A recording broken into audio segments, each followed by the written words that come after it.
Well, hello again to our friends in the Santa Fe Public Schools.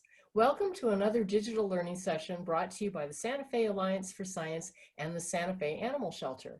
I'm Karen, and my good friends from the shelter have returned to talk to you again about another important subject. Hi there, my name is Tom, and this is Mary Beth. We are Santa Fe Animal Shelter volunteers, and for many years, we visited classrooms to talk about the shelter, animal overpopulation, and many other topics about the welfare of our four-legged friends. Although we can't come to your classroom right now, we want to make sure we bring you subjects around the three key elements of the shelter's main job: supporting animals, saving lives, spreading compassion. Earlier, you had a virtual tour of the shelter, and later, you learned about overpopulation and the importance of spay and neuter. Right now, we want to turn your attention to one of the happiest services the shelter provides: adoptions. Talk about happy occasions. That's the moment when homeless animals find homes. And equally important, someone or some family has the joy of adding a wonderful dog, cat, rabbit, or sometimes a hamster or guinea pig to their family. These happy scenes began to take shape as the animal entered the shelter, and the intake staff took such good care of them while trying to find their guardian. If they couldn't locate the guardian, the shelter's behavior and training staff took over to make sure each animal was ready to move to adoptions. If a dog isn't quite ready, our staff provides special help if some behavior needs to be modified. All right, the animals are now in the adoption building, which is our final step to finding a forever home. Now let's call in our friend Dylan. He's in charge of adoptions department at the shelter. Hi, everybody. My name is Dylan. I'm the director of adoptions at the shelter. I oversee the staff that helps animals find new homes in the community. Thanks for being with us here today, Dylan. Could you talk about what's important in making a good match between an animal and an individual or family? Sure. The first thing, and probably the biggest thing, is something I don't have any control over. It's really the connection that people feel when they meet the animal. People come in, they meet that kitten, that puppy, that dog, that turtle, and they feel that bond. And they say, gosh, this is the animal for me. What we do is primarily try and present that animal as positively as we can to get that interest into the shelter, especially now in these times where people aren't allowed to walk through like they used to be.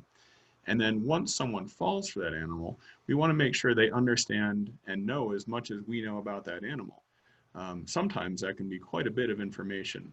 The animal might have come to us hit by a car, so we have an extensive medical history. We've done some surgery, some rehabilitation on a broken limb, and then it goes to behavior, as you touched on, and maybe that dog's a little bit shy and needs a little bit of help learning how to trust people.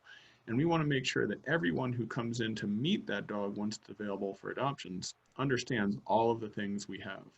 And some of our animals, the ones that don't come in from stray, frequently come in from previous guardians. And we want to make sure that any information we have about that animal from a home gets shared with the person who's thinking about bringing them into their new home. Of course. And is there other information that adopters might need, say, about if their homes are ready, if they need a yard, that kind of thing that you talk to them about before they adopt? Yeah, we have, in the back of all of our heads, we have just all the information in the world. And then we want to make sure that we can tailor that conversation to the needs of the adopter. We get people with all levels of pet experience coming in. We get someone who's just out of school, has their first home on their own, and they're looking for a kitten to greet them when they come home from work, all the way to someone who is older than I am and has had dogs or cats their whole life and has a vacancy in their home and they're looking for a new pet. And we need to adjust the information for everyone. That first-time cat owner might not know much about litter box training, might not know about kitten needing to pounce and play and to chew on the toy so it doesn't chew on the person. And we need to talk to them about that. That person that's had more cats than they can remember the name of because they've had them since they were in kindergarten probably doesn't know that. They've gone through it a couple times. They know what kittens are like. We do have kind of a mental checklist to talk to someone about their experience, their comfort level, and what we really need to do to help build them for success with the animal. That sounds great. I know I would appreciate that as a new animal guardian. I also know the shelter wants things to go really well after the animal is home with their new adopter. Is there any follow-up, and what advice or help is needed in the first few weeks? Sure. We talk a lot about the first roughly 2 weeks as being kind of the getting to know you period. You take that cute little puppy home and it's perfect for day one, and on day two, maybe he has his first accident in the house, maybe chewed up your favorite pair of shoes. And it really does take, depending on the animal and depending on their comfort with the routine in the new home, it can take 2 weeks to a couple more weeks beyond that to really get settled in. And as long as the adopter wants to keep that animal in the home, we want to do whatever we can do to help the adopter transition through any challenges they might be having. So we have a couple of kind of organized systems. The first one is we reach out to all the adopters. We aim at roughly a week. Sometimes it's more like 5 days. Sometimes it's more like a week and a half. And just say, hey, how's it going? Is the adoption going well? Are you having any challenges? Because a lot of times people can be a little bit shy, maybe a little bit nervous, maybe a little overwhelmed. Maybe they forgot that there are resources that we can offer them, and they're just so in the moment of trying to figure out how to get this puppy to walk well on the leash that they're forgetting that there's help available. So we reach out and we see what they need, and most people are happy, and we sometimes get some really adorable pictures. You know, maybe they forgot how to register the microchip or something, and occasionally it's more challenging. My 2 dogs aren't getting along. The dog I adopted doesn't like the dog from the home. Is there anything you can do? Or maybe that new cat is having a tough time finding a litter pan, that kind of thing. In which case we can put them in touch with our behavior team.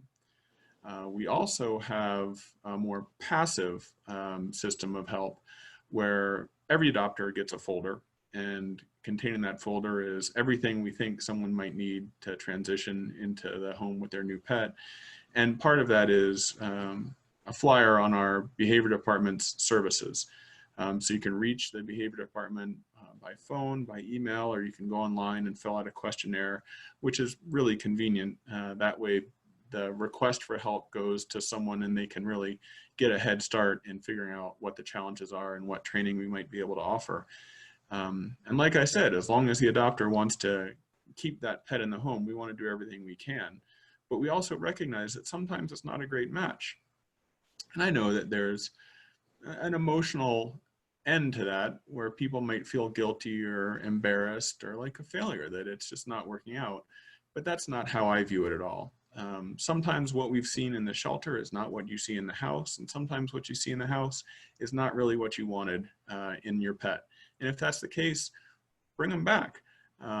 There's no shame, no embarrassment, and it's not a bad thing for you to be able to tell us more about what that animal is like in the home, so the next person that sees them gets a little bit more and maybe even a little bit better information about that animal.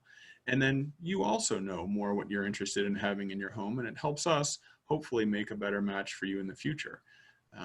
Returns are not the worst thing in the world. That's really good advice and always good to hear. Thank you so much, Dylan, for joining us today.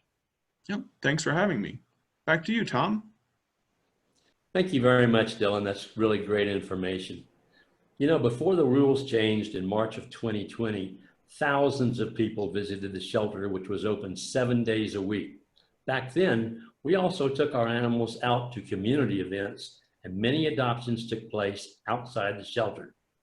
We look forward to returning to those times, but in the meantime, we continue to provide the best care for the animals and to encourage adoptions in spite of the limitations we now have. You know, a lot has changed, but one thing has not changed. All available animals appear on the shelter website.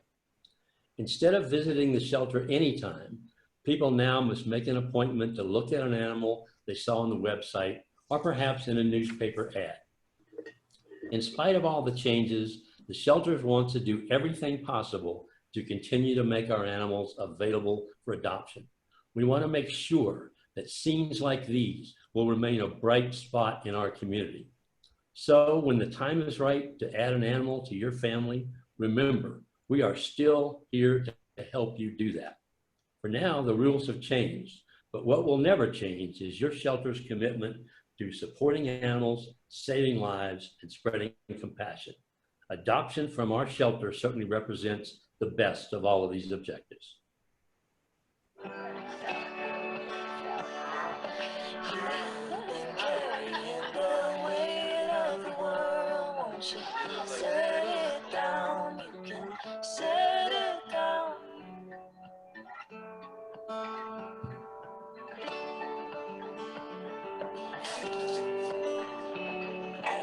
Help us be here today, tomorrow, and always. Well, thank you, Tom, Mary Beth, and Dylan, for teaching us about the adoption process. In our next session, you're going to learn about what animals need, so please be sure to tune in. So until next time, be kind to yourselves, be kind to others, and always be kind to the animals.